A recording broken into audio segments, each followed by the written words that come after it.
দোষ, মন খারাপ করে থাকিস না, বউ চলে গেছে। ও যখন ওর ভুলটা বুঝতে পারবে তখন আবার চলে আসবে।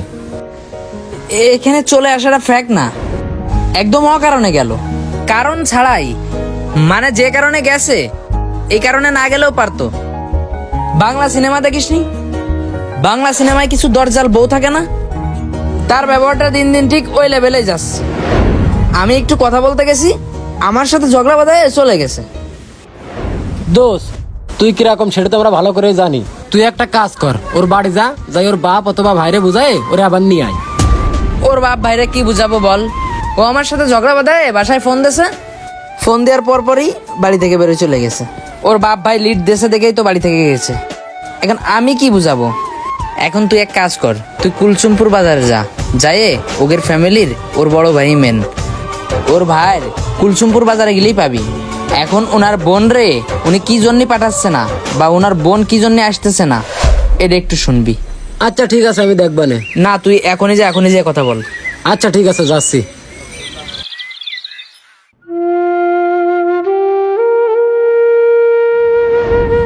বড় ভাই আসসালামু আলাইকুম। ওয়ালাইকুম আসসালাম। একটু কথা আছে ভাই, একটু বাইরে আসবেন? হ্যাঁ, আসতেছি।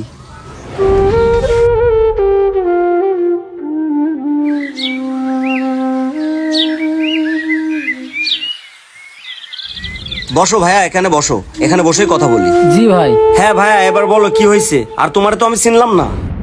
ভাইয়া আমি লিটনের ফ্রেন্ড। হ্যাঁ বলো, কি জন্য আসছো? ভাইয়া লিটন তো আমার ফ্রেন্ড, বুঝছেন? হ্যাঁ। এখনো কিরকম সেটা আমরা খুব ভালো করে জানি। ওদের সংসারে ছোটখাটো একটা বিষয় নিয়ে আপনার বোনের সাথে একটু ঝামেলা হয়েছে। আপনার বোন তো রাগ করে চলে আসছে। একটা সংসার ভেঙে কি লাভ ভাই, ওরে পাঠাই দেন। আচ্ছা বুঝছি ভাই, একটা কথা বলি। লিটনের মানে আয়ের চেয়ে ব্যয় বেশি, ওর সংসারে শান্তির চেয়ে অশান্তি বেশি। ওর ফ্যামিলিতে অনেক মেম্বার, যেমন মা বাপ ভাই বোন একসাথে খায় ওরা।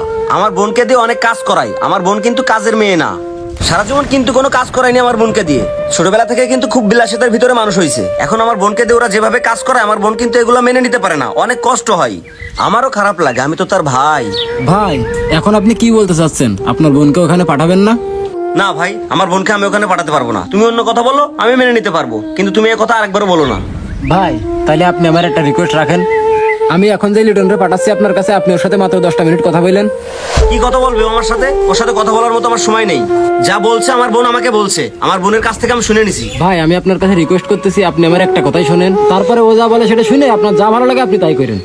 আচ্ছা ঠিক আছে, পাঠাই দিও, যাও। আচ্ছা ভাই, আসসালামু আলাইকুম। ওয়ালাইকুম আসসালাম।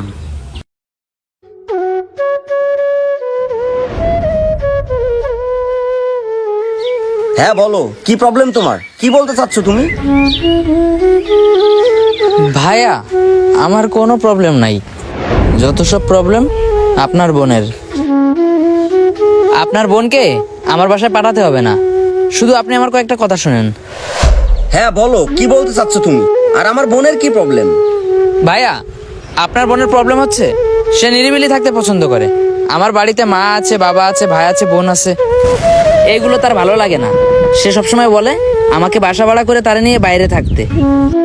আচ্ছা ভাই একটা কথা বলেন, মা বাবা বোন এগুলারে কে দেখবে? আমাকে বলেন, ছোটবেলায় আমরা কত বিরক্ত করছি, মা বাবাকে আমাদের ফেলে গেছে। আমি তাদের ছেলে, মা বাবাকে দেখার দায়িত্ব, বোনের দেখার দায়িত্ব আমার ছাড়া কার?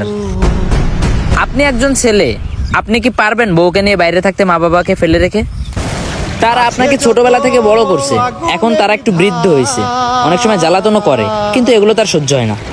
সে নিরিবিলি থাকতে চাই। ভাইয়া আমি তো এতিম না, আপনার বোনের জন্য একটা এতিম ছেলে খুঁজে দিতেন, তাহলে তার থাকতো না মা, থাকতো না বাবা, থাকতো না ভাই বোন, কেউ থাকতো না, সে নিরিবিলি থাকতে পারতো। সে এতিম ছেলেটাকে নিয়ে ভালোও থাকতে পারতো। আমি আমার মা বাবা ভাই বোন নিয়ে একসাথেই থাকবো, এগুলাকে আমি ছাড়তে পারবো না। এটা যদি আমার পাপ হয়ে থাকে, এটা যদি আমার অন্যায় হয়ে থাকে, তাহলে এই অন্যায়ের জন্য যদি আপনারা আপনার বোনকে রেখে দেন তাহলে দেন, কোনো দরকার নেই আমার এরকম বইয়ের। মা বাবা ভাই বোন কোনোটা আলাদা করা যায় না, তাহলে সে কেন আলাদা থাকতে চাই? এটা তার একটা বড় প্রবলেম। সে ফিউচারের কথা ভাবে, টাকা পয়সা জমাবে, সে ভালো থাকবে এটা ভাবে। আমার মা বাবা যদি না খেয়ে থাকে, আমার মা বাবা যদি খারাপ থাকে, তাহলে আমি কি করে ভালো থাকবো? আর ভাই বোন বাইরের কেউ না। আমার ভাইকে যদি ভাই না ভাবতে পারে, বোনকে যদি বোন না ভাবতে পারে, মা বাবাকে যদি মা বাবা না ভাবতে পারে, তাহলে সে আমাকে আপন ভেবে লাভ কি? আমাকেও পর করে দিক। আসসালামু আলাইকুম। সমাজে শুধু নারী নির্যাতনই হয় না, মাঝে মাঝে পুরুষ নির্যাতন হয়। বিয়ের পর অধিকাংশ মেয়েই এরকম সমস্যার সৃষ্টি করে। তাই তাদেরকে বলতেছি, তোমরা মা হবা, তোমাদেরও ছেলে হবে, তোমাদের ঘরেও বউ আসবে।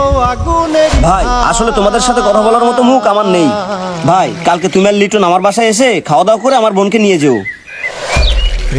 আরো কখনো এই ভুলগুলো আর করবে না। ঠিক আছে ভাই, আসবানে। আসসালামু আলাইকুম। ভালো থাকুক প্রতিটি পরিবার, মা বাবা ভাই বোন সকলকে নিয়ে। এই পৃথিবীতে পরিবারই আপনজন, এর বাইরে নেই কোনো প্রিয়জন।